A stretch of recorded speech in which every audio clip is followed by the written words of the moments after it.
എല്ലാവർക്കും നമസ്കാരം. നല്ല സിനിമയ്ക്ക് ഭാഷയില്ല. അവർക്ക് രാജ്യത്തിന്റെയോ സംസ്കാരത്തിന്റെയോ അതിർവരമ്പുകളില്ല. മനുഷ്യ മനസ്സിനെ പിടിച്ചു കുലുക്കുന്ന നേർക്കാഴ്ചകൾ മാത്രം. അതേപോലെയാണ് തല്ലിപ്പൊളി സിനിമകളുടെ കാര്യവും.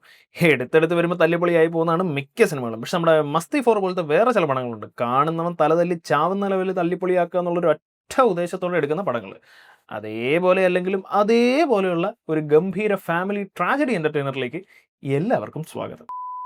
രണ്ട് മക്കളുള്ള തന്തയോട് ഏത് കൊച്ചിനെ കൂടുതൽ ഇഷ്ടമെന്ന് ചോദിച്ചു കഴിഞ്ഞാൽ രണ്ടിനെ ഒരുപോലെയാണെന്ന് പറയും. പക്ഷെ അത് എപ്പോഴും അങ്ങനെ ആയിരിക്കണമെന്നില്ലല്ലോ. ചില സമയത്തൊക്കെ നമുക്ക് വേണ്ടത് നമ്മൾ പിടിച്ചു പറിക്കുക തന്നെ വേണം. അതായത് കർണാടക മന്ത്രിയായിരുന്ന ഗാലി ജനാർദ്ദൻ റെഡ്ഡി അങ്ങേരുടെ മോടെ കല്യാണം ചെറിയ ചായക്കാശ് നടത്തി ഒരു 500 കോടി രൂപ. ഇത് കണ്ട് നാട് മുഴുവൻ അമ്പരന്നെങ്കിലും അമ്പരക്കാതെ ഒരു അവസരമായി കണ്ടത് അങ്ങേരുടെ മോൻ കിരീടി റെഡ്ഡിയായിരുന്നു. അങ്ങേരെ അപ്പം തന്നെ തന്തയെ പിടിച്ചിരുത്തി പറഞ്ഞു, 500 കോടി മുടക്കി മോക്ക് വേണ്ടി സീമന്തം നടത്തിയില്ലേ, എന്നാൽ പിന്നെ 50 കോടി മുടക്കി മോന് വേണ്ടി സിനിമ പിടിയെന്ന്. ആ ബലവേശൽ ഉരുത്തിരിഞ്ഞ പടമാണ് ജൂനിയർ. അപ്പൊ നിങ്ങൾ ചോദിക്കും, 500 കോടി എവിടെ കിടക്കുന്നു, 50 കോടി എവിടെ കിടക്കുന്നു? പ്രിയ സുഹൃത്തുക്കളെ, ചില സമയത്തൊന്നും കോടികളിലല്ല കാര്യം, ആ കോടികൾ വെച്ച് നിങ്ങൾക്ക് എന്ത് കിട്ടുന്നു എന്നതിലാണ്. അപ്പോൾ പാടം തുടങ്ങുമ്പോൾ അന്തിക്ക് വെള്ളം കോരി കൊണ്ടുവന്നൊരു അമ്മച്ചി മണ്ടയ്ക്ക് വലിയാണ് ആശുപത്രി പോകും. ഡോക്ടർ അണ്ണാക്കി ലൈറ്റ് അടിച്ച് നോക്കിയപ്പോൾ കഴിച്ചെന്തോ പിടിക്കാതാണെന്ന് മനസ്സിലായി. എന്നാലും നട്ടപ്പാരയ്ക്ക് തലറങ്ങി പെണ്ണുമ്പിള്ള ലെവറെ കെട്ടിവൻ ഒറ്റയ്ക്ക് വിട്ടല്ലോ എന്ന് ഡോക്ടർ ഇങ്ങനെ ആലോചിച്ചിരിക്കുമ്പോഴാണ് നമ്മുടെ ആശാന്റെ എൻട്രി. ആശാനൊന്നും വേണ്ട, അതൊക്കെ ആവശ്യത്തിന് അവിടെ ഉണ്ട്. നീ നടികളുടെ കാര്യം പറ. അല്ലണ്ണ, നടികളുടെ കാര്യത്തിലാണെങ്കിലും ആശാനെ പോയി കണ്ടാ മതി. അങ്ങേർക്ക് പരിചയമില്ലാത്ത ഒരു നടി ഈ ഭൂമിയിൽ ഉണ്ടാവൂല. പൊന്മകൾ വന്താൾ പൊരുൾ കോടി പൂമേടை ഏനാക കൺമലർ കനിവോട് ആളാക്കിനാൾ അൻപിലേ. അപ്പൊ പക്ഷെ അതുവരെ ദഹനക്കേടായിരിക്കും എന്ന് പറഞ്ഞ ഡോക്ടർക്ക് ക്രൈസിസ് ചാനൽ കണ്ടതും വേറെ പല സംശയങ്ങൾ വന്നു തുടങ്ങി. അങ്ങനെ അങ്ങേര് അവരോട് പോണ വഴിക്ക് ഒരു ബ്ലഡ് ടെസ്റ്റ് ചെയ്തോളാൻ പറയും, വെറുതെ ഒരു സേഫ്റ്റിക്ക്. പക്ഷെ റിസൾട്ട് വന്നപ്പോൾ ദാണ്ട് അടക്കുന്ന ചട്ടിയെങ്കിലോ അമ്മച്ചി പ്രഗ്നന്റ് ആണ്. അന്ന് വരെ വിശേഷമൊന്നും ആയില്ലെന്ന് ചോദിച്ചിരുന്ന നാട്ടുകാർ ക്രൈസിസ് ചാനൽ കൊട്ടത്തേങ്ങ പൊതിക്കാനുള്ള ടൈം പോലും കൊടുക്കാതെ പച്ച വെളിച്ചത്തിൽ ഊകാൻ തുടങ്ങിയപ്പോൾ അദ്ദേഹം ധീരമായ തീരുമാനം എടുത്തു. അങ്ങനെ അപ്പം തന്നെ ഭാര്യയും കൂട്ടി നാട് വിട്ടു. പക്ഷെ പോണ വഴിക്ക് അമ്മച്ചിക്ക് പ്രസവ വേദന വന്നു. അങ്ങനെ KSRTC ഓടിച്ച് ഹോസ്പിറ്റലിന്റെ നട വരെ പോയിട്ട് അവരെ എടുത്ത് പുറത്ത് കൊണ്ടുപോകാതെ ക്രൈസിസ് സ്റ്റാർ അകത്ത് പോയി ഡോക്ടർമാരെ വിളിച്ച് തിരിച്ചു വന്നു. അങ്ങനെ പൊറോട്ട തന്നെ പോളണ്ട് വരെ പോയിട്ട് പുറത്തിറങ്ങായിരുന്നു എന്ന് പറയുന്ന പോലെ ഹോസ്പിറ്റലിന്റെ തുഞ്ചത്ത് വരെ പോയിട്ട് KSRTC ബസ്സിന്റെ ഫുട്ബോളിൽ അമ്മച്ചിക്ക് പ്രസവിക്കേണ്ടി വന്നു. പക്ഷെ നമ്മുടെ നായനാൾ വർക്കത്തുള്ളവനാണ്. അവന്റെ തലവട്ടം കണ്ടപ്പോഴേ അമ്മച്ചി സ്ഥലം വിട്ടു. പെൻഷൻ മേടിക്കുന്ന വയസ്സിൽ ജനിച്ച പുത്രനാണെങ്കിലും പ്രശ്നങ്ങളൊന്നും അറിയിക്കാതാണ് ക്രൈസിസ് സ്റ്റാർ അവനെ വളർത്തിയത്. എന്നാലും മത്തം കൊത്തിയാ കുമ്പളം മുളയ്ക്കുവോ, 4 പേർക്ക് നല്ലതിനാ യദുമേ തപ്പില്ല എന്ന് ക്രൈസിസ് സ്റ്റാർ പറഞ്ഞപ്പോൾ 4 പേരെ തുപ്പാങ്കി എല്ലാമേ നല്ലത് എന്നാണ് അവന് മനസ്സിലായത്. അവൻ ആളെങ്ങനെ? അതായത് എറണാകുളം MG റോഡിൽ ഇപ്പൊ ഒരു സെന്റിന് എത്ര രൂപ കാണും? എനിക്കറിഞ്ഞൂടാ. ഒരു 50 ലക്ഷം. ഇവനെ അവിടെ കൊണ്ട് താമസിപ്പിച്ച പിറ്റേ ദിവസം 10,000 രൂപയ്ക്ക് ആളുകൾ വിറ്റിട്ട് ഓടിക്കളയും. മനസ്സിലായില്ലേ?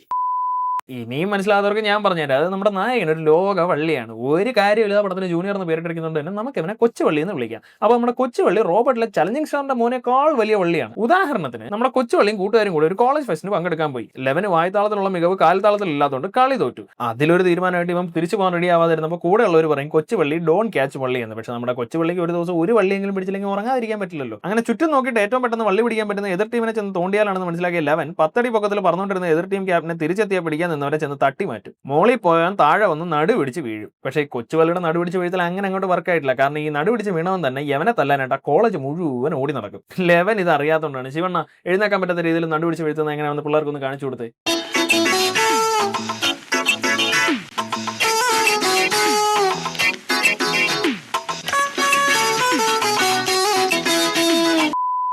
എന്തായാലും നടുപിടിച്ച് വീണവനും അവൻ്റെ ചെങ്ങായിമാരും കൂടെ നമ്മുടെ കൊച്ചുവള്ളിയെ ക്യാമ്പസ് മുഴുവൻ ഇട്ട് ഓടിക്കുക. ഈ സമയത്ത് വേണമെങ്കിൽ ചുമ്മാ ഓടാൻ, അടങ്ങിയിരിക്കാൻ, തിരിച്ചടിക്കാൻ, ഒളിച്ചിരിക്കാൻ, അങ്ങനെ പലതും ചെയ്യാം. പക്ഷേ അഭിനയമോ വശമില്ല. എന്നാൽ പിന്നെ നമ്മുടെ സ്കിൽസ് നാട്ടുകാർക്ക് കാണിച്ചു കൊടുക്കാമെന്ന് പറഞ്ഞ് ഒരു തെറ്റും ചെയ്യാത്ത ആളുകളുടെ ഭക്ഷണത്തിൽ ചവിട്ടി, പിന്നെ അവിടുന്ന് ഒരു സൈക്കിൾ എടുത്ത് ചവിട്ടി, അതെടുത്തുകൊണ്ട് പോയി ഒരു ബൈക്കിൽ തട്ടി, പിന്നെ വന്നൊരു കാറ് തട്ടാതിരിക്കാൻ ഒരു ബൾട്ടി, എന്നിട്ട് ഫ്ലോർ ടു ഫ്ലോർ ഒരു കാര്യമില്ലാത്ത തുരത്തി ജനൽ വഴി പുറത്തോട്ട് ചാടും. അപ്പൊ എന്തായാലും ഇത്രയും കുത്തലൊക്കെ കാണിച്ചല്ലേ അതിനൊരു പ്രോത്സാഹന സമ്മാനങ്ങളും തരണല്ലോ. അതിപ്പോ കമ്മിറ്റി കൂടി തന്നില്ലെങ്കിൽ കമ്പിയിൽ തൂങ്ങി സ്വയം എടുത്തുകൊണ്ട് പോവുക എന്നാണ് കൊച്ചുള്ളി വിശ്വസിക്കുന്ന സിദ്ധാന്തം. പക്ഷെ അവൻ എടുത്തുകൊണ്ട് പോയത് ഫസ്റ്റ് കിട്ടിയവരുടെ ട്രോഫി ആയിരുന്നു. അതിന് അവനൊരു കാരണമുണ്ട്. ഈ ഫസ്റ്റ് കിട്ടിയവർ ജയിച്ച് കാണുക എല്ലാം ഓക്കെ. പക്ഷെ അവർക്ക് ഫസ്റ്റ് കിട്ടിയത് കൊച്ചുവള്ളി തോറ്റു കൊടുത്തോണ്ടാണ്. അതുകൊണ്ട് തോറ്റവർക്ക് കിട്ടേണ്ട മിനിമം റെസ്പെക്ട് അവന് കിട്ടണം. ഇല്ലെങ്കിൽ അവൻ ഈ 1.5 ഗ്രാമിന്റെ പിച്ചള കപ്പ് വീട്ടിൽ കൊണ്ടുപോകുന്നു. പിന്നെ വല്ലവനും കഷ്ടപ്പെട്ട് നേടിയ കപ്പ് അവനെ നടുപിടിച്ച് അടിച്ചുകൊണ്ട് വന്നല്ലേ. അതുകൊണ്ട് അതിന് ആഘോഷം മസ്റ്റാണ്. ഉളുപ്പില്ലാത്ത നായകന്റെ കളർപ്പില്ലാത്ത സന്തോഷം കാണിക്കും കളറായിട്ട് പാട്ടും സെറ്റ്. കൊച്ചുള്ളി, who is that guy behind you? മധ്യ തിരുവിതാംകൂർ ഭരിച്ചുകൊണ്ടിരുന്ന രാജാവാ, പേര് ശശി. അപ്പൊ നമ്മുടെ കൊച്ചുപള്ളിക്ക് ജീവിതത്തിലാകെ ഒരു ഒറ്റ ലക്ഷ്യമേ ഉള്ളൂ, എക്സൈറ്റ്മെന്റ്. അതായത് ഇപ്പൊ താനെ പരിചയപ്പെട്ട് ഫ്രണ്ട്സ് ആവുന്നതാണല്ലോ നോർമൽ. പക്ഷെ ആൾക്കാരെ നേരത്തെ തെരഞ്ഞെടുത്ത് അവർക്ക് എംപ്ലോയ്മെന്റ് എക്സ്ചേഞ്ചിലോട്ട് ജോലി വിളിക്കുന്ന പോലെ വിളിച്ചു വരുത്തി ഫ്രണ്ട്സിനെ മാനുഫാക്ചർ ചെയ്യുന്നതിലാണ് കൊച്ചുപള്ളിക്ക് എക്സൈറ്റ്മെന്റ്. ഇതേപോലെ നമ്മളൊക്കെ ബസ് നിർത്തുമ്പോൾ ബസ്സിൽ കയറി പോകും. പക്ഷെ കൊച്ചുപള്ളി അങ്ങനെയല്ല. ബസ് വരുന്നതിന് മുമ്പ് ബസ് സ്റ്റോപ്പിലൊക്കെ പോയിരിക്കും. പക്ഷെ ബസ് വിട്ടതിന് ശേഷം അതിന്റെ പുറകെ ഓടിച്ചെന്ന് അതിൽ വലിഞ്ഞു കയറുന്നതിലാണ് കൊച്ചുപള്ളിക്ക് എക്സൈറ്റ്മെന്റ്. നീ ഒരു സൈക്യാട്രിസ്റ്റിനെ കാണുന്നത് നല്ലതാ. ഇങ്ങനെ ഈ എക്സൈറ്റ്മെന്റ് പറഞ്ഞ് നടക്കുന്നുണ്ട്. ഇവന്റെ ജീവിതം ഇങ്ങനെ ഒരു വള്ളിയിൽ നിന്ന് അടുത്ത വള്ളിയിലേക്ക് ഇങ്ങനെ പൊക്കൊണ്ടേയിരിക്കും. പക്ഷെ ഇങ്ങനെ വള്ളി പിടിക്കുന്നുണ്ട് വേറെ ചില ഉപയോഗങ്ങളും ഉണ്ട് കേട്ടോ. കൊച്ചുവള്ളി ഓടിക്കൊണ്ടിരുന്ന വണ്ടിയിൽ ഓടിക്കറാൻ നോക്കിയപ്പോഴാണ് ലെവൻ വണ്ടിക്കിടയിൽ പോകാതെ നമ്മുടെ നായിക രക്ഷിക്കുന്നത്. ചേച്ചിയുടെ മുഖത്തെ വികാരം കണ്ടിട്ട് അനുരാഗമാണെന്ന് തെറ്റിദ്ധരിച്ച കൊച്ചുവള്ളി പിന്നെ ജയറാം തൊട്ട് ശിവകാർത്തിയം വരെ പയറ്റി തെളിഞ്ഞ ആ ക്ലാസിക്കൽ വളക്കൽ മെത്തേഡ് പുറത്തെടുക്കും. Romantic stalking. അതിനായിട്ട് ഫിസിക്സ് പഠിക്കുന്ന അവൻ ചേച്ചിയുടെ കമ്പ്യൂട്ടർ സയൻസ് ക്ലാസ്സിൽ ചെന്നിരിക്കും. ഇത് കാണുമ്പോൾ ടീച്ചർ ചോദിക്കും, നീ ഏതാടാ നായേ? അപ്പൊ കൊച്ചുവള്ളി പറയും, ഞാനൊരു വഴിപോക്കനാണ്, മെമ്മറീസ് ഉണ്ടാക്കാനുള്ള എക്സൈറ്റ്മെന്റിൽ കയറി ഇരുന്നതാണെന്നൊക്കെ. കൊച്ചുവള്ളിയുടെ ഈ കൊച്ചു ഫിലോസഫി കൊച്ചു പിള്ളേർക്കൊക്കെ ഭയങ്കരമായിട്ട് അങ്ങ് ഇഷ്ടപ്പെട്ടു. പക്ഷെ പാതി ബാറ്റയ്ക്ക് വർക്ക് ചെയ്യുന്ന ജൂനിയർ ആർട്ടിസ്റ്റുകളായതുകൊണ്ട് ക്ലാസ്സിൽ പിള്ളേർ കൈയടിക്കാൻ പറഞ്ഞപ്പോൾ പാർലമെന്റിൽ എംപിമാർ കൈയടിക്കുന്നല്ലോ അവന്മാർ കൈയടിച്ചു വെച്ചു.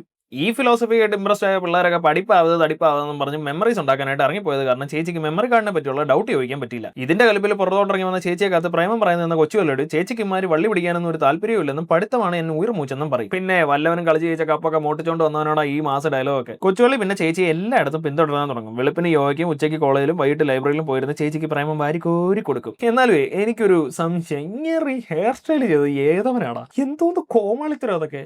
ഇതൊക്കെ ചെയ്തവനെ ഇൻഡസ്ട്രിയിൽ നിന്ന് ബാൻ ചെയ്യണം. നീയാണല്ലോ കോടതി. ഓടാമയിലേ. അങ്ങനെ ചേച്ചിയാണ് അടുത്ത എക്സൈറ്റ്മെന്റ് എന്ന് തീരുമാനിച്ച യവൻ ചേച്ചിയെ വളയ്ക്കാൻ കാലുകളത്തിൽ കണ്ണി നോക്കി നിന്നൊക്കെ പോട്ടെ, അത് യവനെ കൊണ്ട് പറ്റും. പക്ഷെ മനോരമ ആഴ്ചപ്പത് പോലും വായിക്കാത്ത യവൻ പുസ്തകം വായിക്കാൻ തുടങ്ങിയെന്നേ. If you want to read, I am an open book to you. ആഹാ എപ്പിടിപ്പെട്ട വാർത്തകൾ. ഇത് ഓട്ടോ പിന്നാടിയേ എഴുതലാമേ. പക്ഷെ ഈ സമയത്തൊക്കെ ചേച്ചി സീരിയസ് ആയിട്ട് പഠിക്കുകയും യവൻ വളവളാന്ന് ചിലക്കുകയായിരുന്നെങ്കിലും റിസൾട്ട് വന്നപ്പോ ചേച്ചി തേർഡായി. സെക്കൻഡ് ആർക്കാ? അത് നമ്മുടെ അണ്ണന്.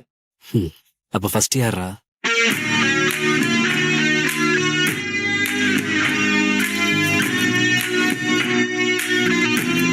പേടിക്കണ്ട, അത് ചേച്ചിയെ വളയ്ക്കാനായിട്ട് സ്വന്തം പേപ്പർ കാണിച്ചു കൊടുത്ത് കൊച്ചുവള്ളി തന്നെ അങ്ങനെ ഫസ്റ്റ് ആക്കിയതാണ്. എങ്ങനെയുണ്ട് എന്റെ ബുദ്ധേ? കൊണ്ടുപോയി ഉപ്പിലിട്ട് വെക്ക്. ഈ കാഞ്ഞ ബുദ്ധി വെച്ച് റാങ്ക് മേടിച്ചു തരാന്ന് പറഞ്ഞ് ചേച്ചിയെ വളച്ച് ആടിപ്പാടി ഉന്മാദിലിരിക്കുമ്പോഴാണ് നമ്മുടെ ആശാന്റെ സെക്കൻഡ് എൻട്രി. അപ്പൊ സംഭവം എന്താണെന്ന് വെച്ച് കഴിഞ്ഞാൽ നമ്മുടെ കൊച്ചുവള്ളിക്ക് ക്രൈസി സ്റ്റാറിനെ ഇഷ്ടമേ അല്ല. കാരണം ക്രൈസി സ്റ്റാർ ആൾ ഒത്തിരി ക്രൈസിയാണ്. ഉത്തരം എന്റെ മോൻ പറയുന്ന പറഞ്ഞ് അടി മേടിച്ചു കൊടുക്കുക, ബോൾ കൊണ്ടാ പാട് വീഴുമെന്ന് പറഞ്ഞ് ലോകപാടുകൾ പോലും കളിക്കാത്ത അക്ക് കളിപ്പിക്കുക, ഇഷ്ടമുള്ള പെണ്ണുങ്ങളെ കൊണ്ട് രാഗി കെട്ടിക്കുക. പിന്നെ ഇതൊന്നും പോരാഞ്ഞിട്ട് യവനെ ഫ്രോക്ക് ഇടിപ്പിച്ച് ചേതക്കിലിരുത്തി ഫോട്ടോ എടുപ്പിച്ചിട്ട് അത് വീടിന്റെ ഉമ്മറത്ത് വന്ന് തൂക്കും. അങ്ങനെ സ്വന്തം സ്വന്തയുടെ വീർപ്പ് കൊണ്ടിരിക്കുന്ന സ്നേഹത്തിൽ നിന്ന് രക്ഷപ്പെടാനായിട്ട് 2+2=22 എന്ന് പറഞ്ഞ് ഇവൻ സ്റ്റേറ്റ് ഫസ്റ്റ് മേടിച്ച് ദൂരേക്ക് പോകും. പക്ഷേ ക്രൈസിയോടാ കളി. അങ്ങനെ അപ്പൊ തന്നെ അവന്റെ കോളേജിന്റെ അടുത്തൊരു വീടെടുത്ത് അങ്ങ് താമസം തുടങ്ങി. ഓ മനസ്സിൽ കണ്ടപ്പോ ഞാൻ മട്ടാഞ്ചേരി കണ്ട്. പിന്നെ ക്രൈസിയുടെ പ്രേമത്തിനെ പറ്റി ഈ നാട്ടിലെ കൊച്ചു കുട്ടികൾക്ക് വരെ അറിയാലോ. പക്ഷെ അകത്ത് പോയി 5 മിനിറ്റ് കഴിയുമ്പോൾ തൊട്ട് ബാർലി വെള്ളം വേണോ മോനെ എന്ന് ചോദിക്കുന്ന തന്ത യവനേക്കാൾ വലിയ വള്ളിയാണെന്ന് മനസ്സിലാക്കിയ കൊച്ചുവള്ളി നാട് വിടാനായിട്ട് ഒരു ജോലിയുടെ ഇന്റർവ്യൂവിന് പോകും. അവിടെ വെച്ചാണ് നമ്മുടെ ജനീലി അവതരിപ്പിക്കുന്ന മൂശേട്ട വിജയ് എന്ന് പറയുന്ന അടുത്ത കഥാപാത്രം വരുന്നത്. മൂശേട്ടയും കൊച്ചുവള്ളിയും കണ്ടപ്പോൾ തൊട്ടേ മഹാ ക്ലാഷ് ആണ്. ആദ്യം കണ്ടപ്പോൾ യവനെ ലിഫ്റ്റിൽ നിന്ന് ഇറക്കി വിട്ടതിന് ആ ലിഫ്റ്റ് 13ാം നിലയിൽ എത്താൻ എടുക്കുന്ന 45 സെക്കൻഡിനുള്ളിൽ 13 നിലയിൽ ഓടിച്ചാടി ഡാൻസ് കളിച്ച് കയറി ചെന്ന് എല്ലാ നിലയിലും ഓപ്പൺ ബട്ടൺ അങ്ങ് അടിച്ചു വിടും. ഇതിന്റെ പേരാണ് ക്രിമികടി. അപ്പൊ പക്ഷേ ഇവൻ ജോലിക്ക് വന്നത് മൂശേട്ടയുടെ തന്നെ കമ്പനിയിലായിരുന്നു. അതുകൊണ്ട് തന്നെ അമേരിക്കയിൽ AC റൂമും വൈഫൈയും കിട്ടേണ്ട ജോലിക്ക് യവന് കിട്ടിയത് പട്ടിക്കാട്ടിലെ കൊട്ടക്കണക്കിന് പൊടിയും ഡയലപ്പ് കണക്ഷനും. പക്ഷേ എന്നിട്ടും കമ്പനിയിലെ തിരുമറികളെ പറ്റി കണ്ടുപിടിച്ച് എന്ന് പറഞ്ഞപ്പോൾ മൂശേട്ട ഇവനെ വണ്ടിക്കൂലി പോലും കൊടുക്കാതെ പറഞ്ഞു വിടും. അതിന് പ്രതികാരമായിട്ട് മൂശേട്ട CEO ആവുന്ന ചടങ്ങിൽ ചെന്ന് അവർ ഹിറ്റ്ലർ ആണെന്ന് പറഞ്ഞ് ഇവൻ വീഡിയോ ഇറക്കും. അങ്ങനെ ഇങ്ങനെ അടിയും തിരിച്ചടിയായിട്ടൊക്കെ പൊക്കൊണ്ടിരുന്ന സമയത്താണ് ബാത്റൂമിൽ പോലും ഇവനെ വെറുതെ വിടാത്ത ക്രൈസി അവനെ തപ്പി പാർട്ടി നടക്കുന്ന സ്ഥലത്ത് വരുന്നത്. മാനത്ത് നോക്കി കഴിക്കുന്ന ക്രൈസിയെ കണ്ടപ്പോൾ ഈ മാമൻ കൊച്ചുവള്ളിയെ മൊട്ടമടിക്ക് വിളിച്ചുകൊണ്ട് പോയി പറയും, എന്റെ മോളായ മൂശേട്ട ശരിക്കും നിന്റെ തന്തയുടെ സ്വന്തം മോളാണെന്ന്.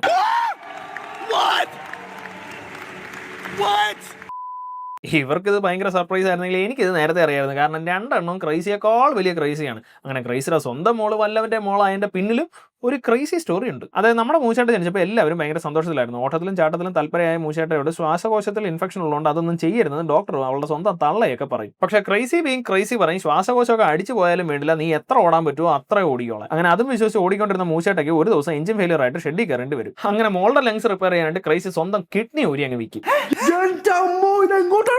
പക്ഷെ അകത്ത് നിന്ന് മൊത്തം എടുക്കുന്നതിന് മുന്നേ പോലീസ് ക്രൈസിയെ പിടിച്ച് അകത്തിടും. അവിടുന്ന് കൈയും കാലും പിടിച്ച് പുറത്തിറങ്ങിയിട്ട് കിഡ്നി വിറ്റാലും മോളെ രക്ഷിക്കാൻ പറ്റില്ലെന്ന് മനസ്സിലാക്കിയ ക്രൈസി സ്റ്റാർ അവസാനം ക്രൈസിയസ്റ്റ് ഐഡിയ ആയിട്ട് വരും. സ്വന്തം മോളെ വല്ലവന്റെ തിണ്ണെ കൊണ്ടിട്ടിട്ട് വളർത്തിക്കോളാൻ പറയും. സ്വന്തം മോക്ക് വേണ്ടി കുന്നോളം സ്നേഹം മനസ്സിലുണ്ടെങ്കിലും അതൊന്നും പുറത്ത് കാണിക്കാതെ മോളെ കുറെ ചളിച്ച ചീത്തയും പറഞ്ഞിട്ട് ക്രൈസി സ്റ്റാർ ഇറങ്ങി അങ്ങ് പോകും. പ്രകടിപ്പിക്കാത്ത സ്നേഹം ആർക്ക് വേണോടോ?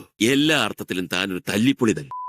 പക്ഷേ ഈ ഒരു സംഭവം കൊണ്ടാണ് മൂശാട്ടയായതും കൊച്ചുവള്ളിക്ക് ഫ്രോക്ക് ഇടേണ്ടി വന്നു. ഒന്ന് ആലോചിച്ച് നോക്കണേ, സ്വന്തം മോളെ വല്ലവനും കൊടുത്തിട്ട് അതിനുശേഷം ഉണ്ടായ മോനെ മോളെ പോലെ വളർത്തുന്നു. പക്ഷെ നമുക്ക് ഇതിൽ തോന്നിയ പ്രശ്നമൊന്നും അവൻ ഇതിൽ തോന്നുന്നില്ല. കൊച്ചുവള്ളിക്ക് അന്നോട്ട് അവന്റെ തന്തയോട് ഭയങ്കര ബഹുമാനം. അങ്ങനെ തൊല്ല ചെയ്ത തന്തയോട് സ്നേഹവും മൂശാട്ട കളിച്ച പെണ്ണുമുള്ള ചേച്ചിയാണെന്ന് മനസ്സിലാക്കിയതോടെ കൊച്ചുവള്ളി അടുത്ത വള്ളി പിടിക്കും. അവർ ജനിച്ച ഗ്രാമത്തെ രക്ഷിക്കൽ. അതിനായിട്ട് മൂശാട്ടയുടെ ഫോൾസ് ഡാഡിയുടെ സഹായത്തോടെ ഇവർ രണ്ടുപേരും ആ ഗ്രാമത്തിലെത്തും. എന്നിട്ട് ആ പട്ടിക്കാട്ടിൽ ഒരു സോഫ്റ്റ്വെയർ കമ്പനി വരെ അങ്ങ് തുടങ്ങും. പക്ഷേ ഇതിനിടയ്ക്ക് നിങ്ങൾ വേറെ കാര്യം ശ്രദ്ധിച്ചോ, നിങ്ങൾ ശ്രീലത ചേച്ചിയെ കണ്ടിട്ട് കുറേ ആയി കാണും. കാരണം എന്താ, ചേച്ചി ആകെ പടത്തിന്റെ ആദ്യത്തെ 10 മിനിറ്റിൽ മാത്രമേ ഉള്ളൂ. അല്ല, അതിനുള്ള ഡേറ്റ കിട്ടിക്കാണും. പക്ഷേ സെക്കൻഡ് ഹാഫിൽ ചേച്ചി എങ്ങനെയെങ്കിലും കൊണ്ടുവരാനായിട്ട് സോഫ്റ്റ്വെയർ കമ്പനി തുടങ്ങിയതിന്റെ സന്തോഷത്തിൽ നടക്കുന്ന ഐറ്റം ഡാൻസിൽ 11 ശ്രീലത ചേച്ചിയെ സ്വപ്നം കാണുന്ന പോലെയാക്കി. സ്വപ്നമായതുകൊണ്ട് പിന്നെ എന്ത് എമ്പോക്ക് തരവും കാണിക്കാമല്ലോ.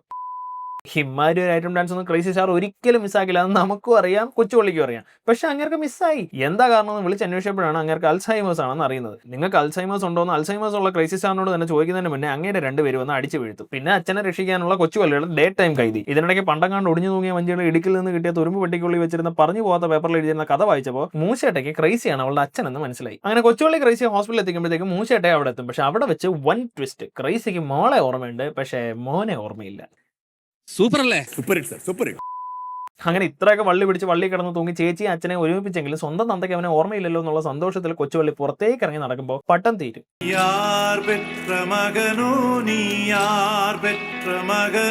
സത്യം ആരെ അവനൊക്കെ പറ്റത്?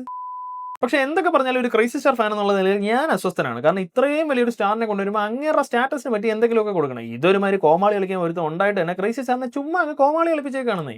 ഈ ക്രൈസി സ്റ്റാറൊക്കെ പഴയ ആൾക്കാരായുണ്ട്. പുതിയ പാൻ ഇന്ത്യൻ സ്റ്റാർസൊക്കെ ആ ഒരു കാര്യത്തിൽ പക്കയാണ്. കോമാളി വേഷം അഭിനയിക്കുമ്പോഴല്ലാതെ കോമാളി കളിക്കാൻ അവരെ കിട്ടില്ല. ചില സമയത്തൊക്കെ അഭിനയിക്കാനേ കിട്ടിയെന്ന് വരില്ല.